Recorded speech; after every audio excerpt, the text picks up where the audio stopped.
Distinguished guests, colleagues, and friends, welcome to the Columbia Global Center. I'm delighted to welcome back to the Amman Center Professor Rashid Khalidi, renowned author, esteemed historian, and professor of Middle Eastern history and politics. I would also like to thank the scholars and academics with us this evening that have traveled to Amman to participate in the conference, A Century of Palestinian Nationalism, Modes of Political Organization and Representation since 1919. Discussions at the conference, which began today and will continue tomorrow, will focus on understanding the factors that led to the formation, reorganization, and transformation of Palestinian political and national movements pre- and post-Nakba. The conference is organized by the Columbia Global Center in partnership with the French Institute of the Near East, the Institute for Palestine Studies, and Al-Hikma Association. Tonight's lecture, The 100 Years War on Palestine, is the keynote of the conference. Though I'm sure Professor Khalidi is no stranger to most of you, allow me to provide some background on his career and highlight some of his most important accomplishments. Rashid Khalidi received his BA from Yale University and his Doctor of Philosophy from Oxford University. He has taught at the Lebanese University, the American University of Beirut, and the University of Chicago. Currently at Columbia University, Professor Khalidi is the Edward Said Professor of Modern Arab Studies. He has also served as co-director and continues to play an integral role at the Center for Palestine Studies at Columbia. The Center for Palestine Studies was launched in 2010 to promote the academic study of Palestine and to continue the legacy of Edward Said.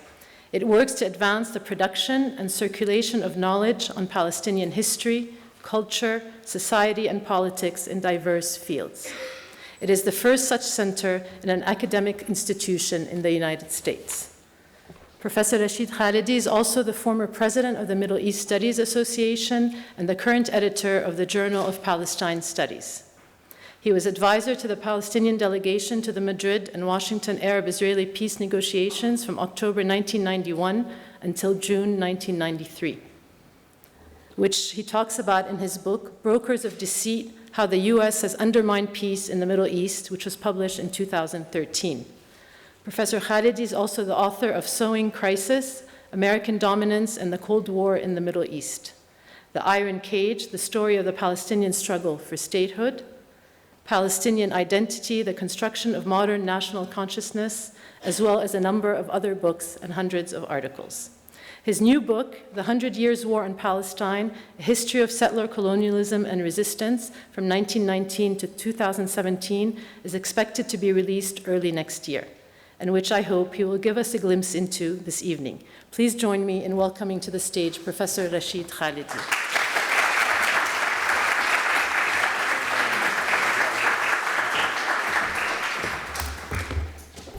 مساء الخير جميعا وأهلا وسهلا. I'm going to speak in English, but I hope that won't be an obstacle for any of you. As Hania said, the title of my talk is The 100 Years War on Palestine. See it right behind me. And the book will be coming out, inshallah, in January, at the end of January. So I hope it'll be available here in Amman. The book's subtitle, which again Hania was kind enough to mention, is A History of Settler Colonialism and Resistance, 1917 to 2017. When I started the book, I hoped it would be finished in 2017, but unfortunately it wasn't. But I think that the title and the subtitle give a very good idea of some of the main arguments that I make in this book. I did not write this book for academics or scholars. I wrote it for the general reader, especially for the American general reader. If any of you have been to the United States, you'll know that Americans have a very limited understanding of the realities of Palestine, if not a completely false understanding of these realities. Many of them believe that what they saw in the movie Exodus or what they see in the media accurately represents what is happening in Palestine. We know, of course, that that's not true. I want to talk tonight about how I chose to counter Americans' limited and largely false understanding of the modern history of Palestine and some of the key elements in the book. The first thing I decided to do was to attack what I think are very pernicious and false views of the conflict in Palestine. I argue that this must not be understood, as it's commonly described in the United States, as a tragic struggle between two peoples or two national movements over the same land. That's a very common understanding in the United States of the conflict in Palestine. Even worse, a more extreme version of this would have it that the only reason that there's conflict in Palestine is because anti-Semitic Arabs are trying to foil the just struggle of the Jewish people to establish their own state in their ancestral homeland. And this is a version of history that claims a biblical antecedent. Against these completely false interpretations of the history of Palestine, I set out the following argument. Now, this audience will not find this argument unusual. When I talk about settler colonialism, there's probably not one person in this room who doesn't know what istamar is. Istamar istitani. We know what it is. But for Americans, this is a completely different way of viewing the conflict. And I argue that what has happened in Palestine over more than a century must be understood as a war waged on the people of Palestine to establish a settler colonial project in their midst and at their expense. Again, there's nothing strange in this description for this audience. In the United States, this is a shocking, radical argument. And so I spend hundreds of pages trying to prove that in this book. I argue in the book that this is a war that was not just launched by Zionism or the Zionist movement or the State of Israel. I argue that Zionism, the Zionist movement, the State of Israel could not have been created without the support of different great powers at different times in history. First, Britain, from the time of the Balfour Declaration, 1917, until the end of the Mandate, 1948. Then, the United States and the Soviet Union at the crucial time of partition, the 1948 war, the Nakba, later Britain and France in the 50s and 60s, later again the United States. I argue that this is a joint project between Zionism and these powers. It's not an Israeli war on Palestine. It's not a Zionist war on Palestine. It's a war to implant a settler colonial project in Palestine waged by the great powers that endorsed it, supported it, armed it, and continue to hold it up to this day. I also try and make comparisons in the book between the Zionist case and many other cases of settler colonialism. I talk a little bit about Algeria, I talk about the United States, I talk about Canada, New Zealand, Australia, Kenya, South Africa. We live in a silo. We think we're unique. We're the only people who've suffered from settler colonialism. We're not. There are dozens and dozens of other cases. And it's useful and important to make comparisons to these other cases. However, there's one very peculiar aspect of this settler colonial offensive against the indigenous population of Palestine. And this is that the settlers did not come from the metropole that supported them. They were not British. The British didn't send British settlers to settle Palestine. They sent British settlers to Kenya. They sent British settlers to Uganda. They did not send British settlers to Palestine. The French sent French people to Algeria. People from the metropole extended the power of the metropole over the settler colony. That's not the case in Palestine. It's a completely different case. Unlike Algeria, unlike North America, the Zionist movement drew settlers mainly from the Jewish populations of Eastern Europe and Central Europe. They were not British. The British facilitated the process. Without the British, the process could not have taken place. But these were not British settlers settling a British colony. Moreover, these settlers came with a distinct political aim, to establish their own independent state. We know this from the very first writings of Herzl. His first book is called Der Judenstaat, the Jewish state. He didn't come to establish a colony of the British Empire. He came as part of a colonial endeavor to establish a Jewish state, a Jewish political entity in Palestine. So I argue in this book that Palestine constitutes a unique case of settler colonialism. It's not like any of the others in some respects. The settler movement, the Zionist movement, which aimed to found a new national entity in Palestine and has been successful so far in doing that, was independent of the metropole. They depended on the British in many ways, but their financial power was not drawn from Britain. Their financial power was drawn from the United States and other parts of Europe. In the 20s, they brought in capital inflows that were more than 100% of the GDP of the Jewish economy. They were bringing in more money annually in the 1920s than the entire Jewish economy of Palestine was producing. Vast amounts of money. Even in the 1930s, during the Depression, they were bringing in 30 to 40% more, 30 to 40% of the GDP of the Jewish economy of Palestine. That money was not coming from Britain. The British Mandatory Administration did everything possible to facilitate the success of the Zionist movement. But the Zionist movement was, in this respect, independent. It had its own base of support outside of the British Empire. And this was and is a great strength of Zionism. And in this, obviously, it's very different from other settler colonial movements. When the French state decided it could no longer support the experiment of French colonialism in Algeria, khalas, it was over. When the British state decided that Rhodesia could not sustain the Rhodesian colonial experiment, it was over. It was finished. Once the metropole pulled the plug, that was over. Israel has many metropoles, and that's part of the reasons for its viability. Now, one of the things that I argue in an American context, where saying that Israel is a colonial settler reality is a harsh and difficult fact for people to accept, is that I'm not making this up. This is not my analysis. I quote Zev Jabotinsky, I quote Herzl, I quote every Zionist leader up to the 1940s, all of whom described their movement as a settler colonial movement that had to destroy the resistance of the indigenous population. They had no qualms about saying this. They changed their tune after World War II when suddenly colonialism went out of fashion, and suddenly Zionism was an anti-colonial movement. That was a very smooth trick, but it doesn't cover up the fact that for decades and decades and decades, they openly admitted that Zionism was a colonial movement. Now, I do something else in this book that I've never done in anything I've written.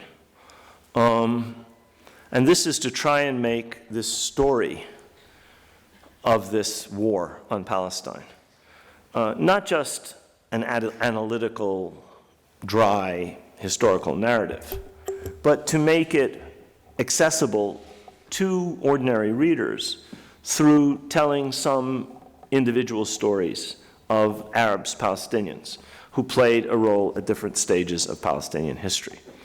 I've included a great deal of material drawn from autobiographies. I've included some from my own family. My uncle Hussein, Dr. Hussein Al-Khalidi, Hussein Fakhri Al-Khalidi, for example, has a 3-volume memoir. I use that and other memoirs extensively. And I start the book with something that I discovered when I was living and working in Jerusalem in 1990 and 91 and 92, which were the private papers of Yusuf Dia Al-Khalidi, who was the mayor of Jerusalem for about 10 years. He was the deputy for Jerusalem in the Ottoman Parliament of 1877, 1878. And he wrote a letter to Theodore Herzl. Historians know about it, but I put it at the beginning of the book because I want the American reader to see this first. And he told Herzl, in principle, Zionism may be fine. The idea that the Jews should find a place of refuge, that's fine. But Palestine already has a population. And he told him in detail, several pages of letters written in French, why this was going to be a problem. And he concluded, for the sake of God, leave Palestine alone. So it's not as if they weren't warned. Herzl wrote a well-known letter back to Yusuf Dia Pasha in which he basically dismissed all of his concerns. He basically brushed them aside. So I use these kinds of personal elements these kinds of personal narratives, including some of my own experiences, in order to describe what I see in this book as 5 phases of this war being declared again and again on the Palestinian people. Let me tell you what the 5 phases are. The first is obvious. It's the Balfour Declaration and the mandate for Palestine. The Balfour Declaration was a declaration of war on the Palestinian people. I'm going to go into exactly why I'm describing it as a declaration of war. The finely tuned, smoothly crafted, deceptive, hypocritical British drafting actually conceals a declaration of war on the Palestinian people. I'll describe that in a second. The second declaration of war was the one that was made in 1947 through the United Nations in the form of UN General Assembly Resolution 181 to partition Palestine, which was followed, as we know, by the war and the Nakba. And I'll talk about why I understand that as a declaration of war on the Palestinian people. The third declaration of war came in the wake of the 1967 war, and it was UN Security Council Resolution 242. UN Security Council Resolution 242 is described in universally positive terms. What a wonderful thing. 242, land for peace. Alhamdulillah. UN Security Council Resolution 242, among many other things, is a declaration of war on the Palestinian people. I will explain in a minute why that was the case. The fourth of these wars was the 1982 war, the Israeli invasion of Lebanon, the siege of Beirut, the expulsion of the PLO from Beirut, and the fifth of the wars that I describe are the unending wars on Gaza, 2008, 2009, 2012, 2014, and ongoing. Now, what I argue about these wars is that they often were based on or resulted in major international statements that, as I've said, were declarations of war on the Palestinians. Why do I call them this? Let me talk about the Balfour Declaration and the League of Nations mandate for Palestine. If you've ever read the Balfour Declaration or the mandate, you'll notice a striking absence. The word Palestinian is not there. The word Palestinian Arab is not there. In the Balfour Declaration, there's one people which deserves a national home. That's the Jewish people. There's one group that deserves political and national rights. That's the Jewish people. The 94% of the population, the overwhelming majority, is never described by name in the Balfour Declaration. They are the non-Jewish population of Palestine. Yani, the people who are not Jews. The important people are Jews. The unimportant people are these non-Jews. And they do not get political rights. They do not get national rights. They get civil and religious rights. In other words, they are subordinated from the moment that the Balfour Declaration is issued and then incorporated into the mandate for Palestine a few years later to the Jewish people, who are the only people with national rights in Palestine, according to not just Lord Balfour or the British cabinet, but the League of Nations, which passed the mandate as an international document. This is not just a British document. It now becomes Shar'iyya Dawliyya. We always say Shar'iyya Dawliyya, international legitimacy is on our side. No.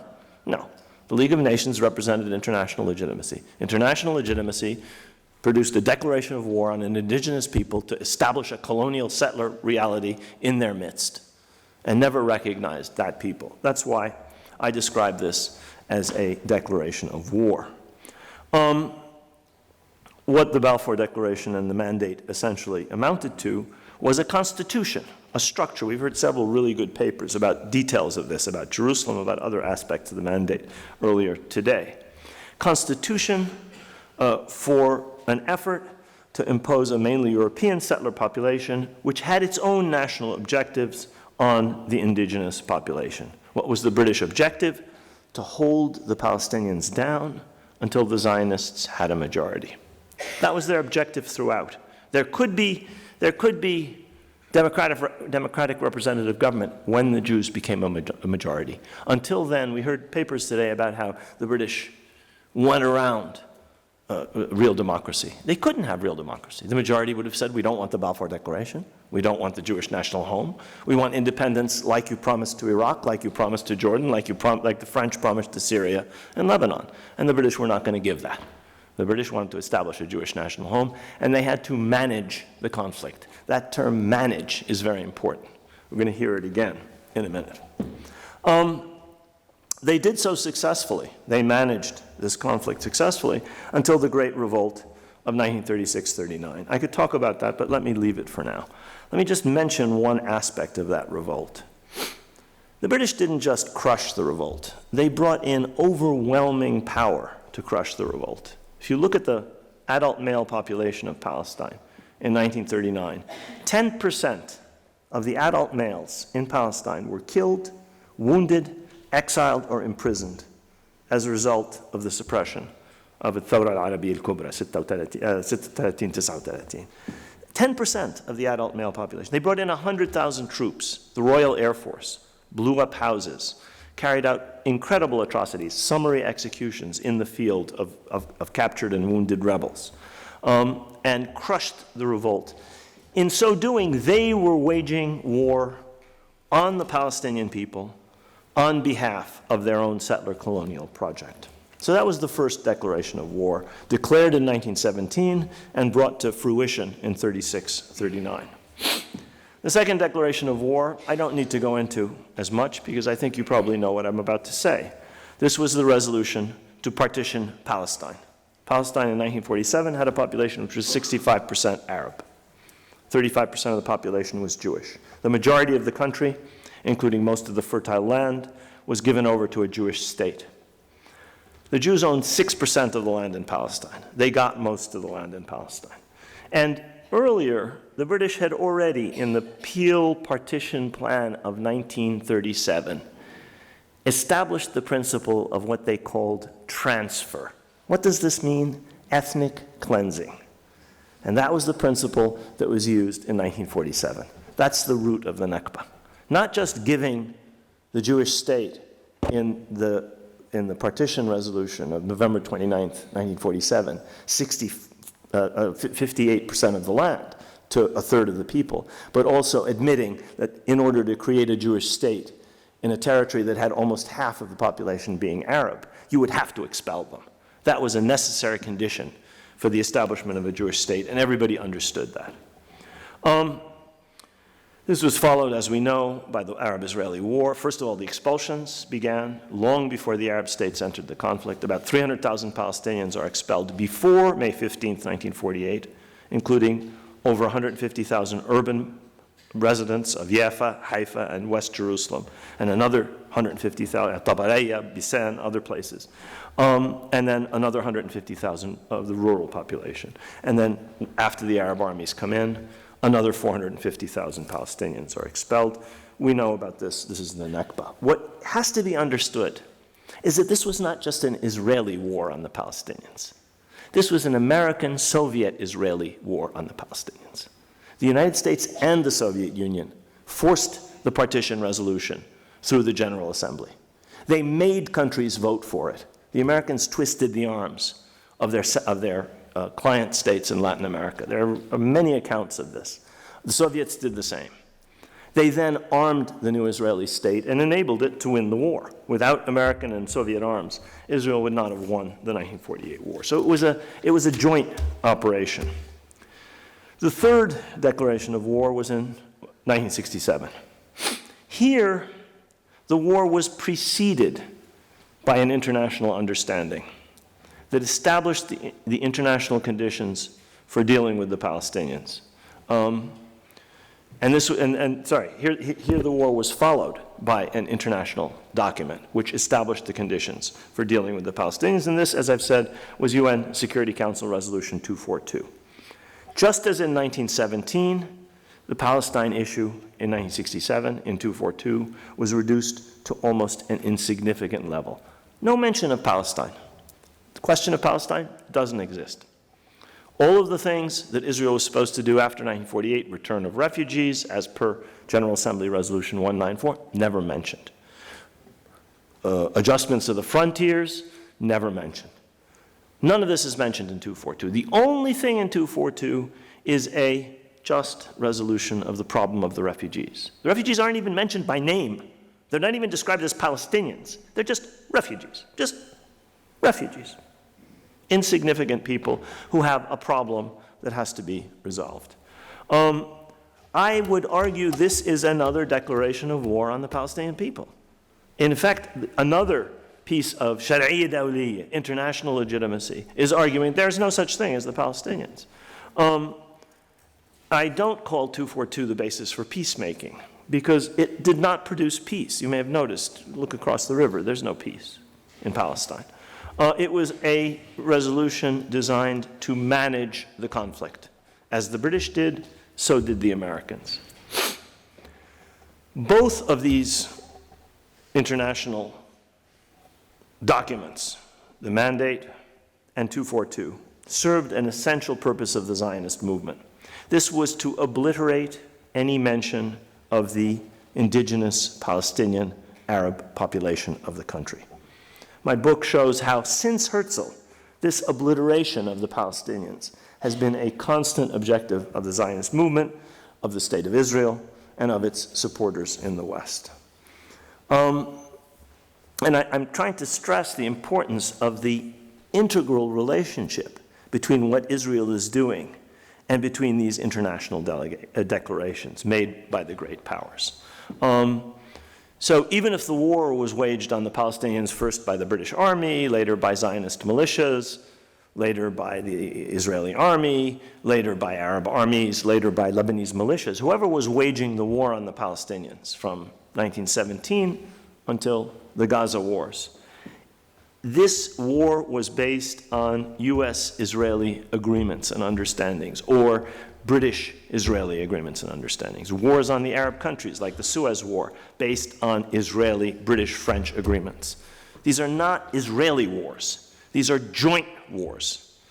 And my argument is this is very, very important. We now have, published by the United States, the conversations between Secretary of Defense McNamara and the head of the Mossad in May 1967, where he gives Israel, McNamara, gives Israel a green light to attack, at the same time as the United States is telling the Arab countries not to attack. I was there in the UN, my father worked for the United Nations, when the Jordanian ambassador, Mohammed al-Farra, told a group of Arab diplomats and UN officials that he and other Arab ambassadors had been systematically deceived by Arthur Goldberg, the US ambassador, who kept telling them, we will prevent the Israelis from attacking. Hold your people back. Don't attack. You must be restrained. We will prevent Israel from attacking. This was part of an agreement between the United States and Israel. We have the documents. We have the American documents. The Americans themselves have published the Foreign Relations of the United States 1967 War. It's available online or in a published book. We're going to see the same thing with the 1982 war, which is the fourth declaration of war. Similarly to 1967, before the war was launched, Israel was very careful to get the approval of the United States. General Sharon, defense minister at the time, goes to Washington. He meets with Secretary of State Haig, another general. He tells him, I'm going to do this, I'm going to do this, this, and this. I'm going to eliminate the PLO from Beirut. I'm going to destroy the Lebanese national movement and install a friendly government. And I'm going to kick the Syrians out of Lebanon. And Haig says, what does Haig say? Make sure you have a good pretext. That's the only thing he says. He doesn't have a problem with the objectives. He says, fine, go ahead. And Haig's assistant in his notes says, green light for Israeli invasion. So in 67 and in 1982, this was not an Israeli war. This was an Israeli-American war. There was we have documents. We actually have the documents. This is not something I'm making up. This is not something that can be denied. And this is why I argue that this war on Palestine is a joint project. In this chapter, and in the 1967 chapter, I rely on documents. But I also rely on personal recollections. I've mentioned the meeting that Mohammed al-Farah, His Excellency Mohammed al-Farah, who at that time was ambassador of Jordan to the United Nations. In the book, I mention another occasion when I was in the Security Council Visitors Gallery. And the Israeli army, it was the 5th day of the war, the 8th, 10th, I think, of June. And the Israeli army was advancing in the Golan Heights, and a ceasefire resolution had been passed. They didn't obey the ceasefire resolution. Another ceasefire, the Soviet ambassador got very angry. He insisted on another ceasefire resolution with a demand that the Secretary General report back to the Council within 2 hours. And I sat there in the gallery waiting and waiting. My father was in the chamber behind the Assistant Secretary General for the report and for confirmation that the Israeli advance had stopped. Nothing happened. Reports kept coming in, they're advancing, they're going to reach Quneitra, they're about to reach Sa'sa, they're going to get to Damascus. Finally, Goldberg said, I request a recess. So they recessed, and my father came out from behind, and I said, شو القصة؟ قال لي ما بده يتشاور مع حكومته. قلت له يتشاور مع حكومته هون بالولايات المتحدة، شو بده يتشاور؟ قال لي ابني بيعطيهم وقت ولو. I mean, كنت ساذج. I was a little naive at the time. I was 18 years old. There was an agreement. There was an understanding. This was not an Israeli war. This was an Israeli-American war. And the little incident I saw in the Security Council was just a tiny window for things that we now have all of the documents on. In the 1982 chapter, I also rely on my personal recollections because I was in Beirut during the siege, and I then wrote a book called Under Siege, which is just translated by the Institute for Palestine Studies, called Taht al-Hisar, on PLO decision-making during the war, when I was able to access some PLO documents in Tunis after the war. I also go in some depth in the chapter on the 1982 war into the Sabra and Shatila massacres. The best account is by Bayan Noaid al-Hout. She has an extremely good book called Sabra and Shatila in Arabic and in English. But what I've discovered are Israeli documents, which are the secret annexes of the Kahan Commission of Inquiry into the Sabra and Shatila massacres. Now, the Kahan Commission whitewashed the Israelis, basically let them off very easily. Sharon, the other generals, Begin, they were described as having made mistakes, but the full horror of what was going on was in the annexes, and we now have the annexes. And the degree of coordination between the Americans and the Israelis and between the Lebanese forces and the Israelis is truly horrifying. It's about 500 pages of these documents. And I think the important thing that they show is that the United States promised the PLO that it would protect the civilian populations in the refugee camps when the PLO military forces who had protected those camps left according to the terms of the agreement. We have the agreement on plain paper. There are multiple documents that show that the United States gave those guarantees. They never were faithful to those guarantees, and these documents throw a great deal of light on it. Let me bring this to a conclusion. The fifth war, I'm not going to talk about in detail. It's in the newspapers every day. It's the ongoing war on Gaza, which is, again, it's not a war between Hamas or Jihad and Israel. It's an Israeli war on Gaza. The Israelis kill somebody, and then there's a reaction, and they say, this is a war. It's not a war. One of the most powerful countries on earth is using, do you know how many bombs and shells they fired at Gaza in 2014? 21 kilotons. 21 kilotons. A kiloton is a nuclear bomb. The equivalent of 21 medium-sized nuclear bombs were dropped on Gaza. This is not a war between Hamas. What did Hamas do? You read the Israeli sources, and you see the volume of fire from Gaza, and you compare that to 21 kilotons. It's not a war. It's not there's simply no way of talking about what's happening in Gaza as a war. I won't go into that anymore. I want to talk about some of the more positive aspects of this book, because I think I've depressed you completely. I often do that. This book doesn't only analyze the parties that launched this 100 Years' War on Palestine. And it doesn't only analyze the settler colonial nature of the war. It also describes the successes and the failures of Palestinian efforts to resist this war, whether this came in the form of attempts to defend Palestine and the Palestinian people with arms in the 1930s during the Thawra, in 1947-48, resisting the Zionist occupation, or through the rise of the PLO in the 1960s, or whether this resistance took other forms, such as the first Intifada, which was a mainly peaceful, nonviolent Intifada, or the PLO's successful diplomatic strategy in the 1960s and 70s. I go through both the successes and the failures. There are many failures. There are actually a few successes. And I think that these episodes, especially the successes, were among the most successful campaigns in a century of Palestinian resistance. We commemorate our defeats. So we commemorate Balfour. We commemorate the passage of the partition resolution. These are defeats.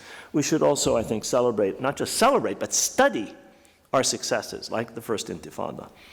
And I try and draw some lessons from these successes and from the failures for the future. I'm not going to go into this now. That would be a whole lecture.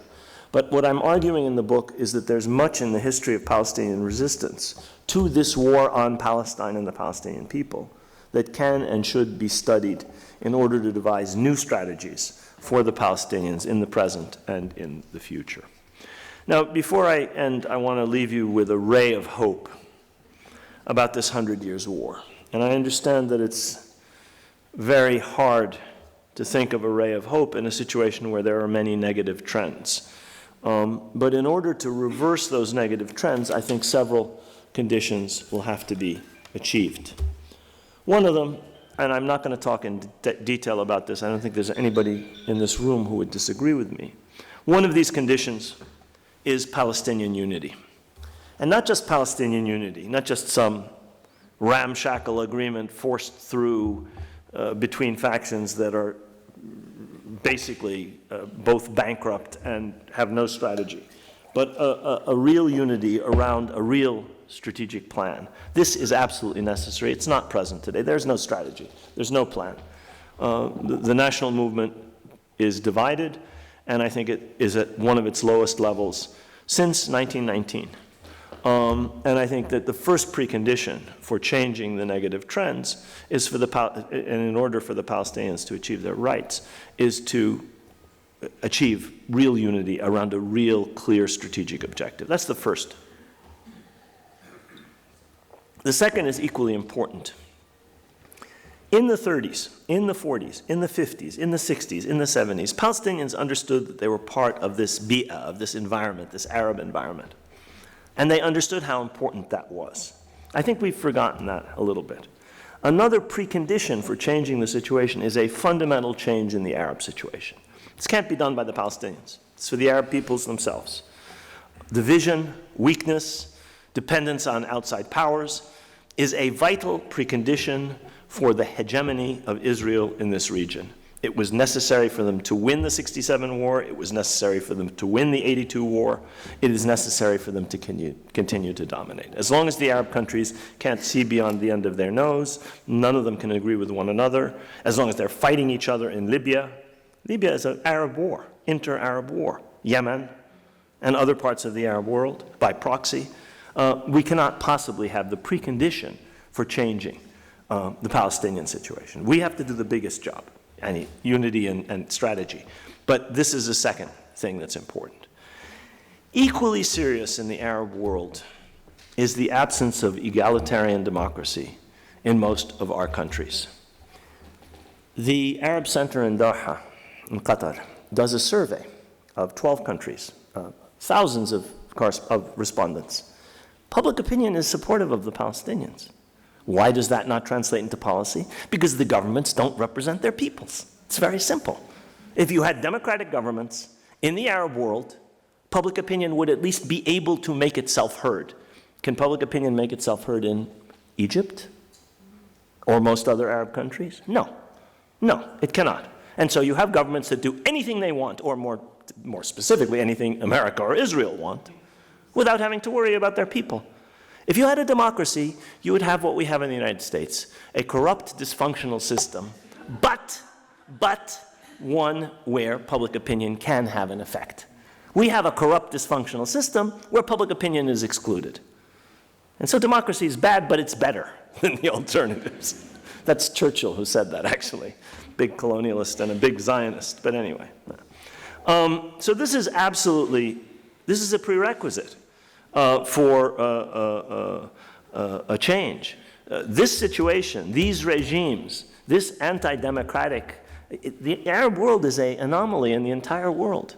East Asia used to have dictatorial regimes, South Korea, Taiwan, Southeast Asia, South Asia, Africa, East Europe, communist governments, Latin America. In most of those regions, there are some autocratic regimes, but there are many democratic regimes. Only the Arab world is an exception. In the entire world, one absolute monarchy after one military dictatorship, after one miserable oligarchy that steals all the money. That's all we have. There are a few exceptions, Kuwait, here, Lebanon, and even Lebanon, you can see the mess that Lebanon's in. Because they have a democracy, but they don't have an egalitarian democracy. There are, what's happening in Algeria, what's happening in Sudan, what's happening in Lebanon, what's happening in Iraq are a sign that the people don't accept this.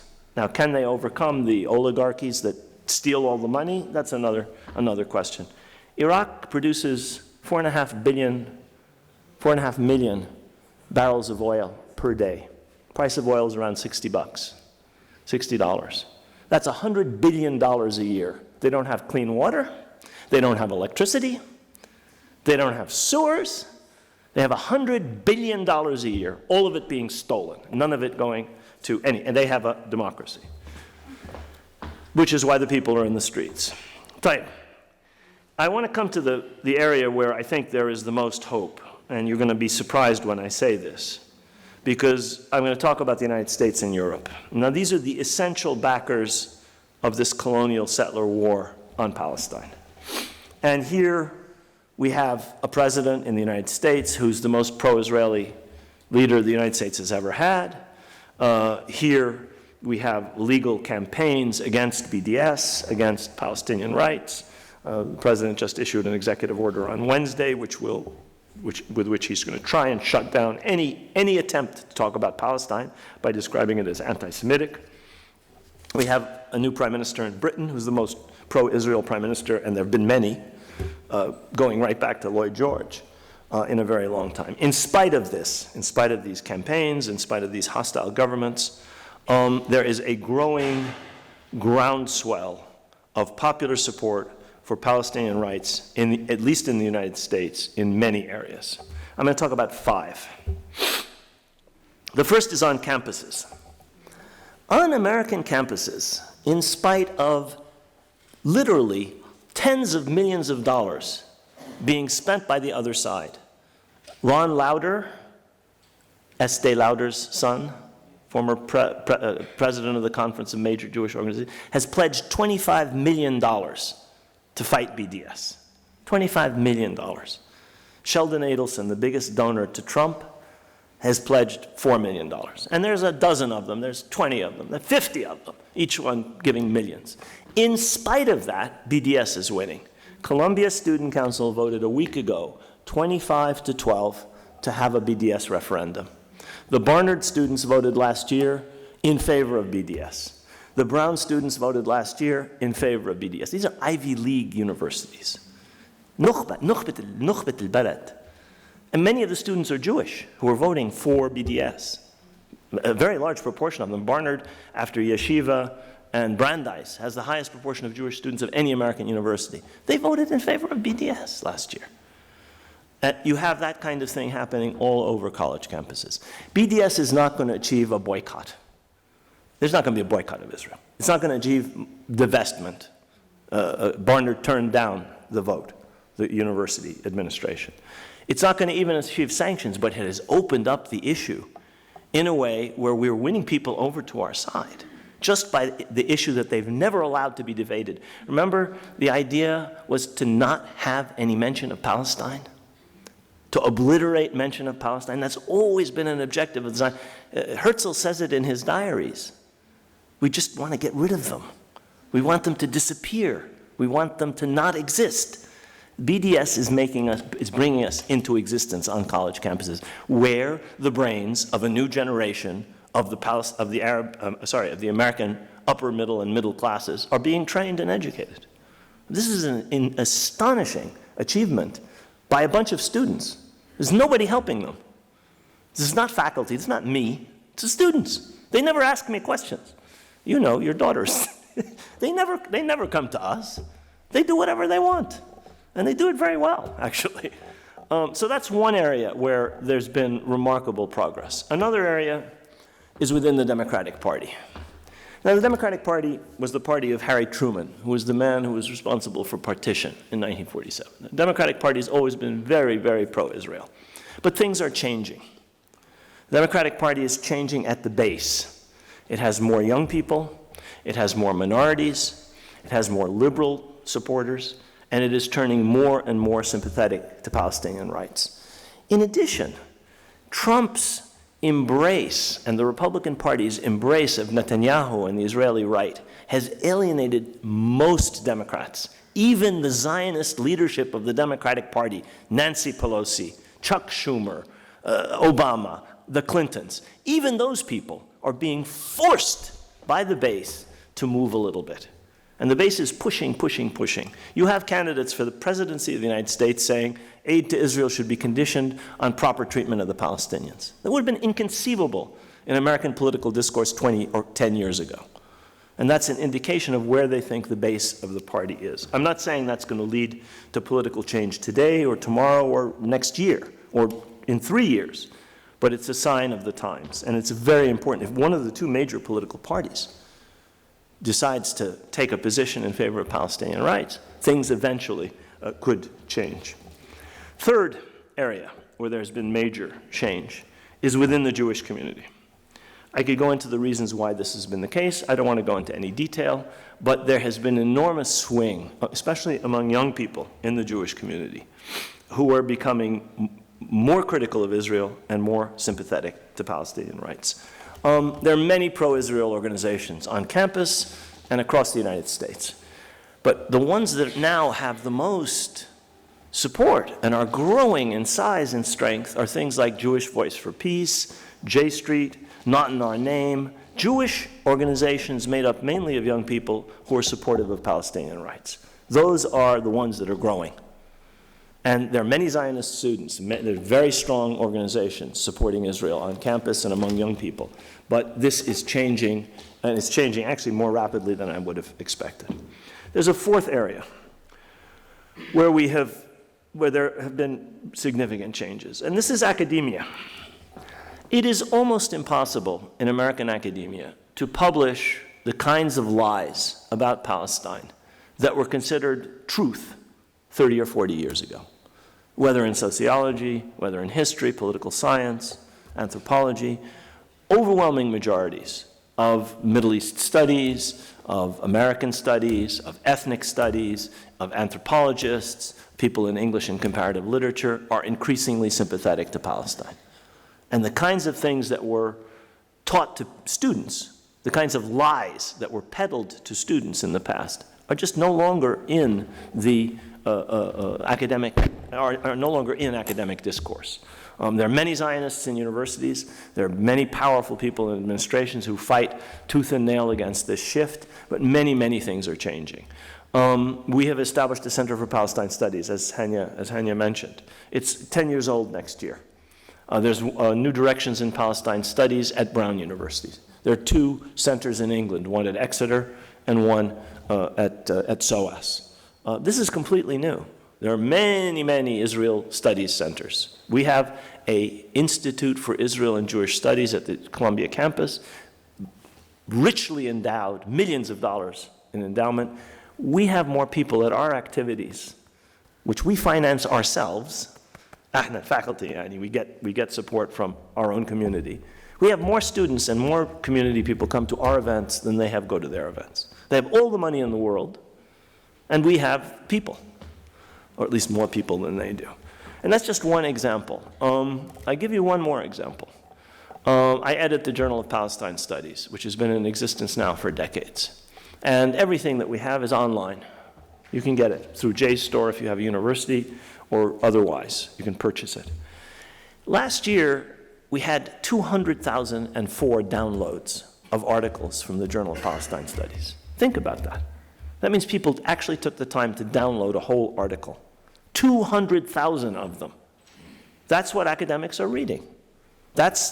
We're now respectable. Our production is now seen by students writing papers, by graduate students writing dissertations, as the resource. This is new. We didn't have 200,000 downloads 10 years ago, I promise you. And that's an example of the change. The last change I want to talk about is among Arab Americans and Muslim Americans. You've heard of Rashid Khalidi, you've heard of Ilhan Omar. They're just two examples of a much broader phenomenon. Because Arab Americans and Muslim Americans are becoming more active politically, more of them are running for office. You don't hear about the ones who run for mayor of Patterson. The mayor of Patterson is Palestinian, big city in New Jersey. You don't hear about the ones who are on the city council in Brooklyn. Actually, Father Yatim lost the race, but he almost won. You don't hear about the fact that Palestinians, Arabs, and Muslims are becoming more politically active. There's a reason for this. The reason for this is that every other major ethnic community in the United States, from African Americans to Jewish Americans to Italian Americans, whatever, the big ones, they've been in the United States for over a century.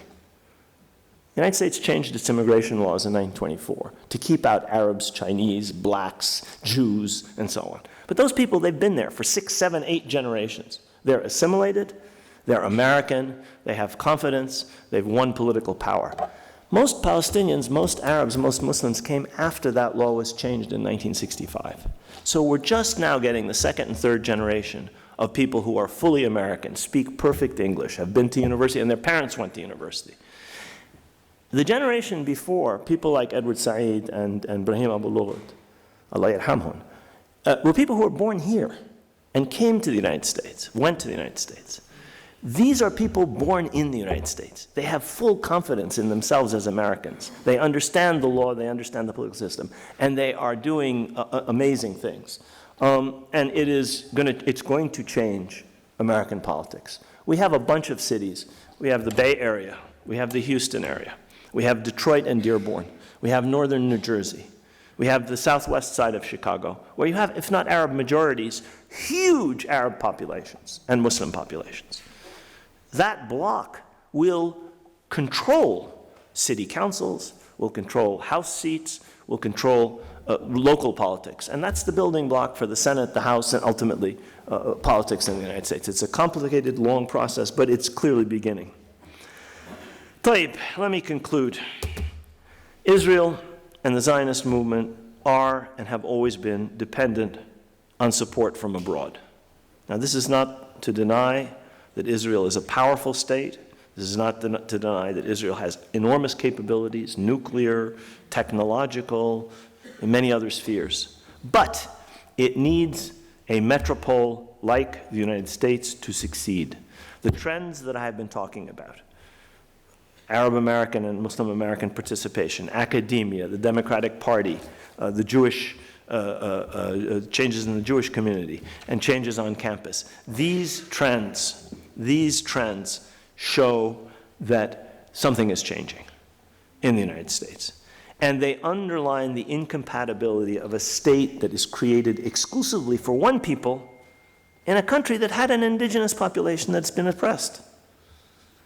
What's in the Israeli nation-state law passed last year or earlier this year, what Israel is now proudly proclaiming, only Jews have a right to self-determination in the land of Israel, is incompatible with liberal democratic values. Now, there are illiberal, undemocratic people like Trump himself, and those people will have to be overcome. But there are a lot of people who don't believe in those kinds of racist, anti-democratic values. Those people are a majority in the United States, and sooner or later, that's going to change things. I was talking to Mazen Khomsi. Where are you, Mazen? I don't see you. Anyway, I was talking to Mazen Qumsi, and something that I wrote in my book, he says to me, I wrote 10 years ago, which is that there are only 3 outcomes for settler colonial situations. The first is that settlers eliminate the indigenous population. That's what happened in Australia, that's what happened in North America, that's what happened in New Zealand. The second possibility is that the settlers are driven out. That's what happened in Algeria. But that's not usually what happens. Usually, or often, what happens is that some form of coexistence is finally reached between the indigenous population and the settlers, without discrimination and without oppression, which means, in effect, without Zionism. Now, that's pie in the sky. That's not something that's going to happen tomorrow. We're still far away from such an ideal situation. But what I argue in this book is that the growth of the trends that I've talked about in the United States means that there's now a fighting chance for resistance to this colonial settler project in the metropole, which it can't do without. Hopefully, sooner or later, the situation in Palestine and the Arab world will change for the better. When that happens, then the war on Palestine can finally be brought to an end, and the people of Palestine can finally find peace. Thank you very much.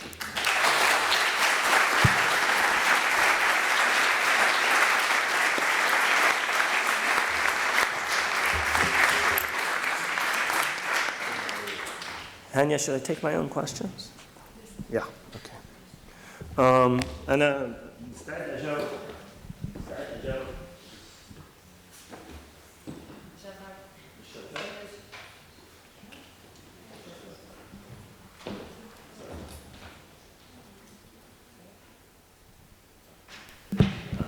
شكرا.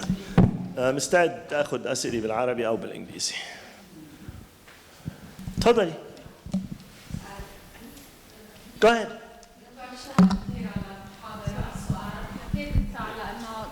two conditions مهمين ليصير في تغيير من الداخل الفلسطيني والعربي، وحكيت على Palestinian unity. صح.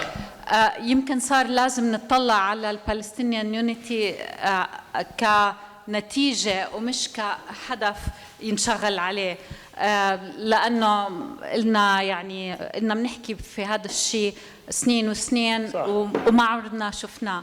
فإذا بدنا نحكي عليه كنتيجة، بالتالي بتصورك أنت إيش الأساسيات اللي ممكن تنعمل، يعني كطرح إذا بتحب، خصوصاً في واقع إنه الفلسطينية مثلاً الأردنية الفلسطينية بالأردن نحن بنقدرش نصوت، فصوتنا بكون دائماً indirect مثلاً، لأنه صفينا محطوطين بأنه you're either this or that and you cannot be both، وصرنا محصورين ما بين few entities اللي تدعي الهيمنة على شو اسمه تمثيل الفلسطينية اللي هم منفتح وحماس وما غيرهم.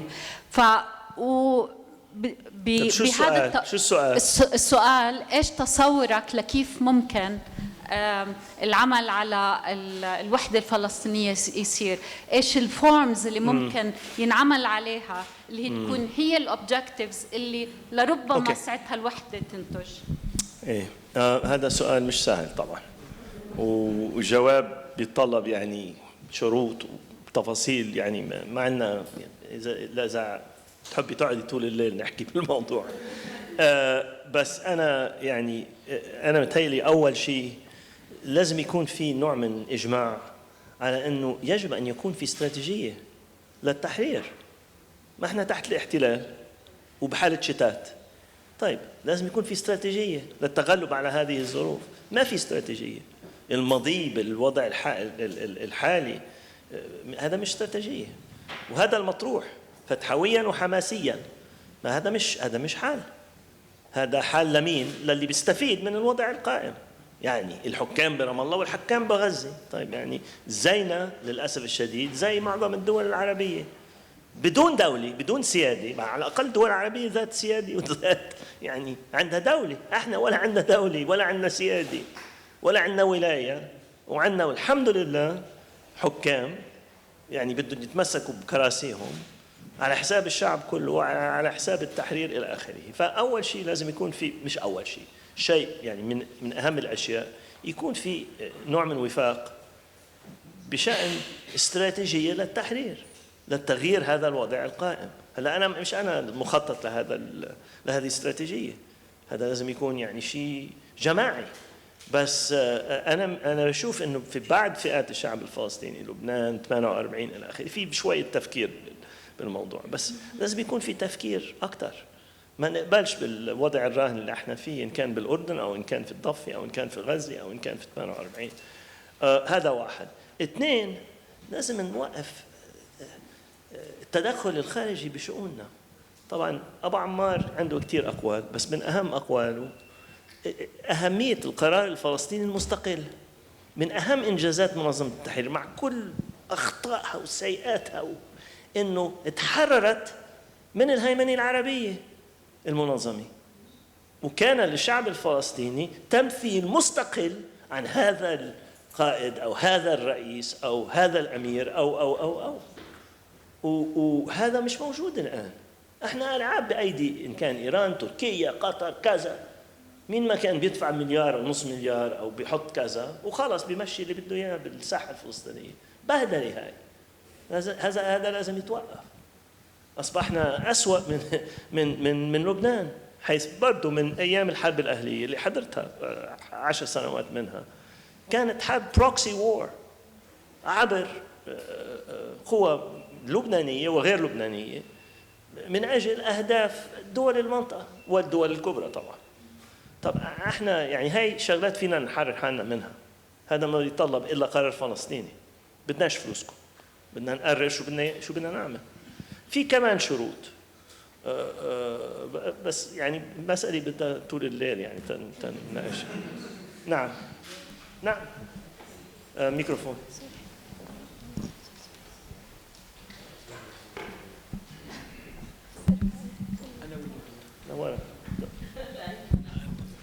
Thank you, sir. It's an honor. I'm very happy about the examples you mentioned at the end of your lecture about the changes in America. But what do these changes, do they have a future with anti-Zionism becoming synonymous to anti-Semitism? My second question is that your call for coexistence, where did it reach us until now? What happened about the ambition of some people to free Palestine from the river to the sea? What authority do we have to say for people who have lived in Jaffa, in Accra, and do we have the right to surrender their homes, their lands, their history there, and say, well, we want what's there in the West Bank and have a two-state solution? Yeah, thank you. I didn't say that. When I said coexistence without oppression and without discrimination. Arab? What we have now is a situation imposed on us by Zionism. We have to finish with that. That's what our liberation is going to entail. And it's not just our liberation. Settler colonial projects create peoples. There is a thing called the American people, created by the destruction of Native Americans by their millions and the enslaving of Africans by their millions. It exists. It is a racist country with all kinds of terrible, terrible leftovers from the time of slavery and from the time of the elimination of the Native American population. But it is a people. The Zionism, against everybody's expectation, seems to have created a population that's now been there 3 or 4 generations. Now, I don't think that it is physically possible or morally right to eliminate them or to kick them out. How do you live with them? That's another problem. But there is now implanted in our land another people. We have succeeded as the Algerians succeeded. We have succeeded as the South Africans have succeeded in not being eliminated. This resistance has enabled us to maintain as many people in Palestine, a little more probably, than they have brought. But they've been there now for generations and generations. They're not going anywhere, most of them. Well, some of them may.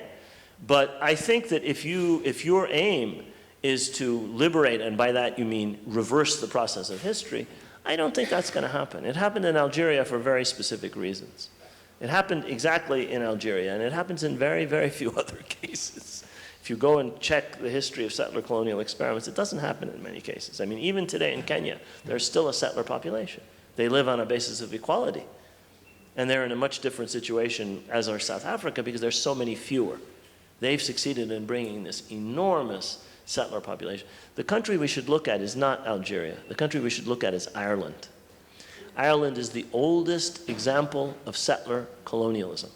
800 years of the English implanting English and Scots settlers in order to hold down the Irish. And the Irish are the only people between the two wars that succeeded in liberating themselves partially. Yani the Irish Republic. They're still the 6 counties. And I would bet that they're going to figure out a way to coexist with their settlers. They have to. You can't tell somebody who came in 1400, go back to Scotland. They're 12, 14, 20 generations. By the time we finish this process of liberation, they're going to be 10, 12, 6, 8 generations. You're going to say to them, you don't belong here? They can't control us. They can't claim they're the only people with rights. They can't discriminate against us. They can't take our property. But to say they can't live here? No. Not only can it's not just a matter of living there. They have created a national entity. Like all of the other settler colonial national entities, they have horrible character. Go to Australia, it's worse than the United States in terms of the racism and the discrimination against the Aboriginal native Australian population. But it is a reality, Australia. You can't turn back the clock and return it to the indigenous population. It's just not going to happen. So that's your second question. Your first question was about anti-Zionism and anti-Semitism. This is a desperate ploy by the Zionists. When you don't have an argument, basically you say, I don't allow you to talk. And they're reduced to this because they don't have an argument anymore. They have a nation-state law which claims the entire country belongs only to them. They have a rabbinate which discriminates against American conservative and Reform Jews. They have a system that's becoming more and more autocratic. They have all kinds of things that are alienating even their own supporters. And to say that this cannot be criticized, leaving aside what they do to us, is outrageous. And the amazing thing is that if you look at the people who are opposing this, many of them are pro-Israel Democrats. They say you cannot stifle freedom of speech. Some of them, if you read very carefully, they say many anti-Zionists are Jews. What's wrong with being anti-Zionist? It's one solution to the Jewish problem. It's probably not the correct solution. It caused enormous misery to Jews. Look what it did to the Jewish populations of the Arab world. Zionism destroyed the oldest Jewish populations in the world, in Baghdad, in Damascus. It destroyed them. It wasn't us. I mean, Arabs participated, but the real thing that forced the Iraqi Jews to flee was setting off bombs in synagogues and Jewish cultural centers by people working for the Mossad. I actually have an Iraqi Jewish friend who told me his mother introduced him to an old man in Israel who told him, we were involved in it. I can tell you who the station chief in Tehran was. He's the same guy who blew up the American institutions in Cairo in 1954. So they did in Baghdad in 51, they did. That's Zionism. That's one of many, many things. So Jews know this. Sephardi Jews, Mizrahi Jews, Arab Jews are beginning to question all of this. Type, fine, that's fine. And those are people who will also be with us in saying, no, Zionism should be criticized. It's not anti-Semitism. Are there people who are anti-Semites who hide behind anti-Zionism? Of course there are. Anti-Semitism is very powerful in the United States. It's even more powerful in Europe. It led to the destruction of 6 million Jews. And it led to Jews being kicked out of country after country in the 14th century, 15th century. Italy, France, Spain, England. So it's a powerful force. And of course, some people will hide behind anti-Zionism. But that doesn't mean that anti-Zionism. And that's an elementary argument. So I think we're going to win this. It's going to be very hard because the weight of the money behind this campaign is impressive. But I think we have in the United States the First Amendment, which protects free speech. And it's not just some law, it's the Constitution of the land. And many, many people are committed to it, including people who like Israel. So I think in time we're going to win this. Yes? How do you view Arab revival now, stronger representation, Knesset. How does that add to the 5, bright points that you talked about, changes that may support the Palestinian? I think we have to learn a lot from 48, meaning the people inside, داخل الداخل. I think there are people who understand things about Zionism we don't fully understand. I mean, I've lived in the United States about half my life. I grew up in New York City. Okay, I've been arguing with Zionists since I was a little boy. I thought I knew all the arguments. I thought I understood. I talked to people like, what's his name? Ramiz Rey. All kinds of people I meet from 48. They have insights into our dilemma and how to get out of it and how the Israelis operate that we don't have. And some of their legal people are absolutely fantastic. So I think, leaving aside the political, the obvious, the idea that you get a few more deputies in the Knesset and that'll change anything, I'm not sure that will. But I think that generally speaking, even though there are all kinds of negative trends in the Palestinian community inside Israel, there are some very, very positive trends. And there's stuff that we should be learning from them. We outside and we in Palestine. In Dafia, Qita. The idea that we can't talk to anybody unless they agree with us completely, I fully disagree with that. I mean, normalization is something we should avoid, of course. But if there are people who ally with you on tactical issues, I ally in the United States with people I do not agree with because they are against this law on anti-Semitism and anti-Zionism. Can I say, no, you're not pure enough? You have to draw some blood and write in blood on a piece of paper, I am an anti-Zionist, before I'll agree to talk to you? No. If they help me win a battle, and then I'm fighting with them on something, فَلَيَكُنْ. And I think the people inside 48 have figured that out. They understand how to fight them in a way that we haven't fully understood. Yeah. This side? This side. طيب, اتفضل. Looking forward for the book, but in our term here, this is a big mansif for the short attention span of American audience. So I'm thinking how is it gonna be to the average person? Maybe the academician, the scholar, the politician would go for it. And I was looking for any hint on the power of the voters who believe that they should gather in this place at the end of the world. So how would you change this mentality? You're talking about the evangelicals. Yeah. I don't think I'm going to convince the evangelicals, so don't get your hopes up. I don't have the belief that a book I write is going to change the American political scene. I will convince whoever reads it. If I have enough publicity and maybe I'll sell enough books to reach some people. But it's part of a drumbeat. Every week or two, I get a new novel or a new personal testimony about Palestine. That means those books are being published because publishers publish books because they sell books. If it doesn't sell, they don't publish it. If they're publishing it, it means it sells. That means people are reading it. And there are more and more and more of these. Arab themes, Muslim themes, but mainly Palestinian. And the same is true in academia, and the same is true online. There's just an enormous proliferation of resources for ordinary people and for intellectuals and for students. So I think it's a process. This book and books like it over time, I think, will ultimately have an effect, as will social media, as will many, many, many other things. The media environment is changing. It used to be the case that if they controlled the New York Times and they controlled CNN or ABC, خلاص انتهى. You couldn't get a word in edgewise. None of my students read the New York Times. None of them, or maybe a tiny percentage of them.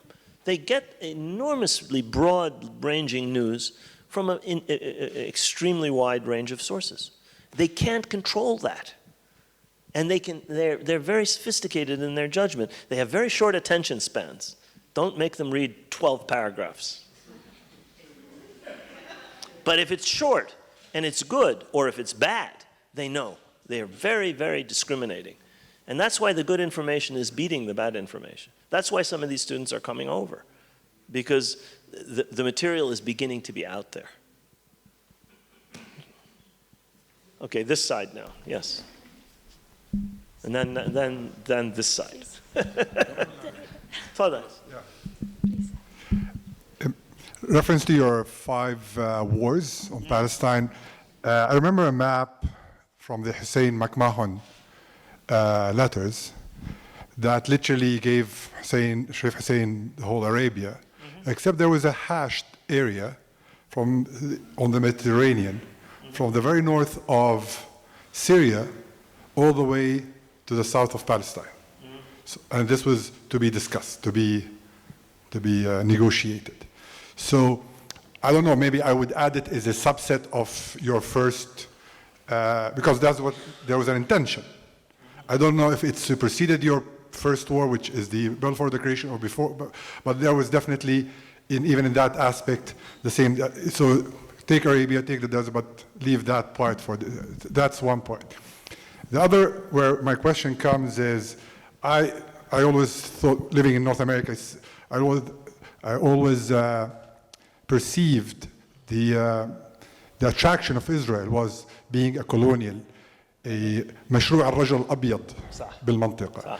The Western civilized, and people liked it, people related to it because تشبهنا, because it relates to us, it's like us. So my question is, and now things are moving, things are changing, social media, my question to you is, there is a change, so how can we change, how can we accelerate the change from we like them because they're like us against the Hamajiyin, the First Nations, to we like them because they have a cause.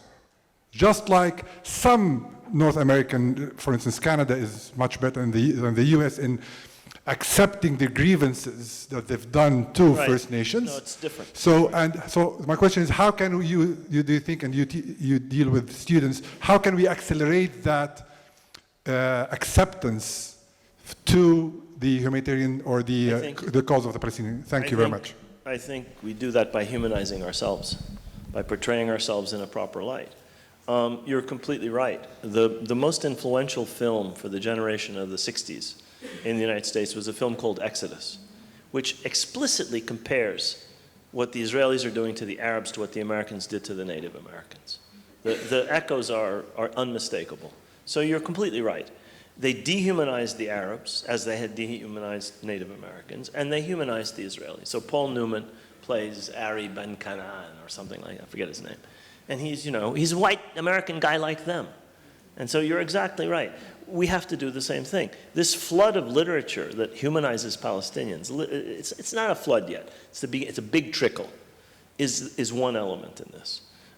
There's a wonderful book by Amy Kaplan called Our American Israel. She's an American studies person at Penn. She's a historian. She shows how the media and how culture have helped to create this image of they're like us. And she shows how there were moments when we broke through that. One moment was the Hisar in '82. Suddenly Israel was Goliath. Israel was bombing a city, killed 17,000 people, 15,000 of them civilians in Beirut. Everybody saw that. They were monsters, we were heroes. It was brief, they turned it around. Intifada al-Ula, the same exact thing happened, but that went on for 3 years, 4 years. And the Palestinians were humanized. The Palestinians were a kid throwing a stone. The Israelis were a Merkava tank. These are bad guys, these are good guys. Unfortunately, it takes those kinds of, the second Intifada did us a lot of harm in that regard, because we came out looking like the bad guys. But that's not an easy thing to do. And public relations is something they're masters of. This book, Our American Israel by Amy Kaplan, she talks exactly about how they turn some of these things around. It's not easy, but it's doable. You humanize yourself. Madam.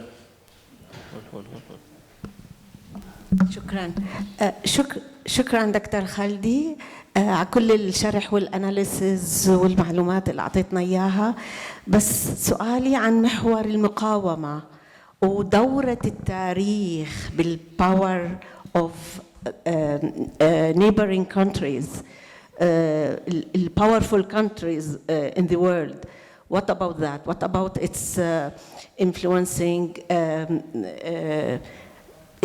influence to قضيتنا الفلسطينية. شكرا. شكرا لك. يعني الحقيقة إذا الواحد بيطلع على حركة التحرر الناجحة، وأنا برجع للإيرلنديين لأنه كانت مقاومتهم سلمية وعسكرية للبريطانيين، وحصلوا على الاستقلال 1921. قدروا مع كل الديهيومنايزيشن اللي عملوه الإنجليز، هدول برابرة، هدول وحوش، هدول كذا، مع كل الدعاية المعادية للإمبراطورية البريطانية تجاه الإيرلنديين، الشعب الإيرلندي والقوات العسكرية اللي كانت تقاوم الجيش البريطاني، بالظروف المواتية بعد الحرب الأولى نجحوا. ومقاومتنا المسلحة بالستينات كانت مقبولة وناجحة لأنه العالم كان بطور حروب تحرر وطني، فيتنام وغيرها وأفريقيا إلى آخره. فيعني المقاومة المسلحة مسألة ليس فقط مسألة موازين قوة. أنت سألتي عن المقاومة بشكل عام، أنا عم بجاوب على مقاومة مسلحة، إنما يعني مسألة موازين قوة على مستوى آخر. يعني where are you in the balance of power؟ هون بيجي سؤالك. احنا هلا اليوم الوضع الراهن في العالم وضعنا مش كل ولا بد، مش كتير منيح، بس بالماضي كان احسن. يعني كانت مقاومتنا بالستينات والسبعينات، طبعا الاسرائيليين قالوا ارهاب ما ارهاب ما ارهاب ما ارهاب، ما كانتش ناجحه الحمله هاي عالميا. العالم عموما قال لا، هدول حرام بيحرروا حالهم من استعمار صهيوني. ف يعني أساليب المقاومة لازم تتناسب مع الظروف طبعا المحلية أساسا، بس كمان مع الظروف العالمية. هاي مش بس حرب بفلسطين على فلسطين بيننا وبين الصهيونية، هاي كانت ولا تزال مسألة دولية، أسسوها دوليا، ما أسسوها بالذهاب إلى فلسطين والاستيطان، أسسوها بلندن عند بالفور، وقبل ما راح عند بالفور فايتسمان كاين هرتزل رايح عند سلطان عبد الحميد الثاني، كاين رايح عند القيصر ويلهام، كاين رايح عند الفرنسوية من شان إيجاد عراب أجنبي لهذا المشروع الاستيطاني. مسألة دولية ب47. ما أخذوا البلد هيك، أخذوا البلد بعد ما كان عندهم قرار جمعية عامة 47. فإحنا لازم نفكر هيك. المسألة مش أنا ندي بنده، المسألة عالمية. ما حنحرر إشي إذا ما بنفكر على هذا النطاق.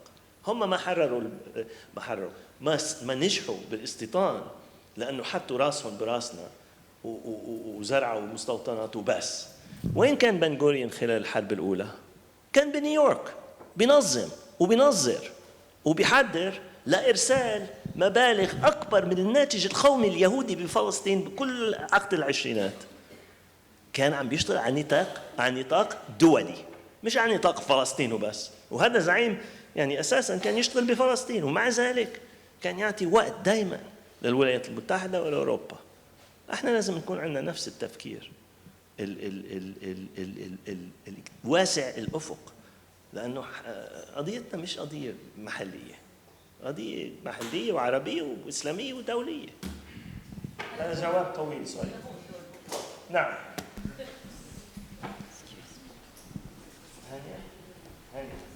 هانية.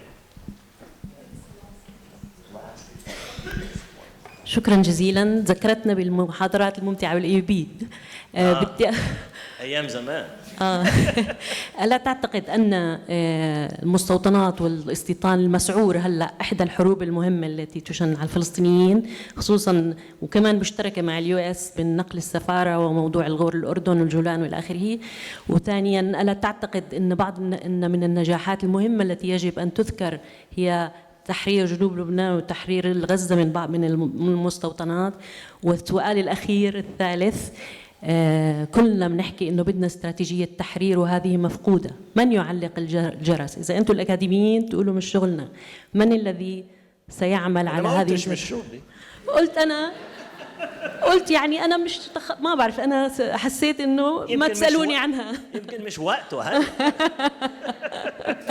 يعني حنخطط التحرير الليلي يعني. لا لازم. سوري كملي تفضلي. بس هذا هو 3 ملاحظات تبعي. المقاومة المسلحة مثل ما أمل قالت حررت جنوب لبنان وحررت غزة. الأول عن الاستيطان، شو النقطة الأولى عن الاستيطان؟ الحروب، أنت حلو بطريقة اللي حطيت إنه هاي حروب، بس في حرب كبيرة هي حرب الاستيطان. هاي يعني صح. خطيرة ويجب أن تذكر برأيي. شكرا. صح. معك حق بالنسبة للنقطة الأولى. هاي حرب مستمرة من إنشاء أول مستعمرات ب 1878 وفيها خطة استراتيجية، والخطة مش يعني هيك، مش عاطفية والله بدنا نروح هنيك لأنه كان في بالتوراة كذا، لا، هذا موقع استراتيجي بنسيطر على المي من هون، هذا موقع مش عارف إيش. وإذا بترجعي للحركات اللي كانت تلعب الدور الأكبر بالاستيطان بالعشرينات والثلاثينات، منظمات شبابية مسلحة متحمسة للإيديولوجية الصهيونية وعارفين حالهم رايحين جنود للسيطرة على منطقة، وزرعوا مستوطناتهم بشكل كتير ذكي وكتير استراتيجي لكي يسيطروا في 48 على أساس يعني على المناطق الأساسية من البلد، ونجحوا بذلك. ولا يزال الاستيطان ماشي على أساس استراتيجي. الآن الجنود متدينين، مش ماباي ومابام واشتراكيين ومش عارف ايش، شباب وبنات بشورتس، لا، هلا صنف جديد من مستوطنين، بس عندهم ايديولوجيه قويه وبيشتغلوا ضمن خطه استراتيجيه واضحه. ذكرتي موضوع التحرير، طبعا تحرير جنوب لبنان كان نجاح هائل، وما حدا تاني حرر بلده من كل المحيط العربي. سوري خليني أعيد، هاي أول مرة اتحررت منطقة بظرف كفاح مسلح. احنا ما نجحنا بالكفاح المسلح بتحرير شيء للأسف الشديد، اللبنانيين نجحوا، فيعني برافو. اللي صار بغزة أظن بيختلف شوي. اللي صار بغزة خدعة إسرائيلية نتيجة للضغط المقاومي عليهم. قرروا خلص، هذا شارون قرر حنسحب، بس عملها برضه ضمن خطة لتقسيم الشعب الفلسطيني، وإلى حد ما نجحوا بذلك. هلا أهل غزة مقطوعين عنا إلى حد كبير. يعني مطلوب مني أعمل محاضرة الأسبوع الجاي مع جامعة من جامعات غزة، بس يعني احنا فين وهم فين؟ آخر مرة حاولت أدخل غزة، النظام المخابرات المصرية منعوني من الدخول. المشكلة ما كانتش من طرفنا، كان من طرف وصار لي 5 سنوات مش رايح غزة. وأنتوا كم واحد منكم راح غزة آخر سنة سنتين؟ وكذلك أهلنا بالقدس، كذلك أهلنا بالضفة أو ب 48 ما فيهم يروحوا غزة، وأهل غزة ما فيهم، معظمهم ما فيهم يطلعوا. فهذا كان نجاح هائل. بنفس الوقت اللي مزبوط اتحررت، بس شوفي حالة غزة الآن. ناسي النقطة الثالثة حكيتها، استراتيجية. طيب آخر سؤال، حدا ورا الأخت، بس انطري just wait for a microphone. Yeah, that's the last question. So you talked clearly and detailed how the war is joint, but I don't believe it has been as vocal, these joint forces, as the Trump administration and the recent decisions to make Jerusalem the capital and to declare that the settlements are not illegal and do not infringe on international law. Yes, this is alienating some people from the Democratic Party, but not the Republicans. Do you think that vocalization is really offsetting the positive trends that you mentioned or not? Yeah, that's a good question. The difference, in my view, between every administration that came before and this administration, I'm going to say this in Arabic, is كانوا يستروا حالهم. They used to hide what they did. I mean, a historian had to dig 30 years after the fact to find the actual incriminating evidence of tawatu, of complicity. It was very hard. Today it's not hard because he's not ashamed of what he's doing. That's partly for domestic reasons. And it's partly because of his alliance with the right wing in Israel. And it's partly because of the Arab situation.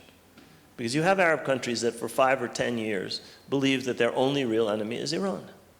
And that believe that Israel will protect them. Or that believe America will protect us. Our regimes, not us the people. They don't care about their people. They care about their regimes. They'll protect us on our thrones because we go to the Israelis. They may not even want anything from the Israelis, but they know that the road to Washington goes through Tel Aviv, or at least that's what they've been told since Sadat bought that back in the 70s. And it's a powerful disincentive for the United States to hide anything. If you have Arab governments that have security arrangements with Israel, that have air defense systems that are operated by the Israelis, which is the case with some Gulf countries, then what's the reason to hide any of this? Also, Trump's electoral base is, somebody asked about the evangelicals. It's a good question. I didn't answer it. Trump's electoral base includes evangelicals more than it includes Jews. The majority of the Jewish community in the United States will vote for whatever Democratic presidential candidate is nominated. 70-something% of them voted for Democrats in the congressional elections of 2018. Trump doesn't get their votes. He doesn't care. He cares about money, and there are many very rich, very conservative Jewish donors. But he cares more about votes. He cares more about the key states in the Electoral College. The United States has a very old 18th century aristocratic slaveholding constitution that's designed to protect the power of rural elites and rich people. That's the people who wrote it were rural slaveholding elites. Hamilton, Washington, and so on, Jefferson. And that's what it protects. It protects the power of smaller states, rural areas, and it militates against the cities, which is what it was meant to do in 1789. And it still does that. So all he has to do is to win those areas that give him an electoral victory. He lost by 3 million, almost 3 million votes last time. There's a calculation by Nate Cohn in the New York Times. He could lose by 5 million votes and still win in 2020. So that's all he cares about. And for those people, what he does for Israel is wonderful. They want the end of days, they want Armageddon, they want, what they want. And so for them, these things are bringing about the religious conclusion that they want. And these are a part of his core support. So I think that, I honestly think it's better to have it all out in the open myself. It means that the battle lines are more clearly drawn. And when Trump does what he did the other day, some of my colleagues at Columbia who opposed a measure that some of us supported were exposed. And basically, you're standing with Trump. That's really where you want to be? Fine, you do that. You're not liberal. You're not open-minded. You're not democratic. You don't believe in equality. That's fine. Now you're exposed. So I actually don't think that, it means that the battle lines are more clearly drawn. Right now, they don't look very advantageous because it looks right now like he may be reelected. So we have another 4 more years of hell in the United States. And Boris has just been elected. God help us. Taib, I'm told we have to stop. Yes, thank you. Shukran.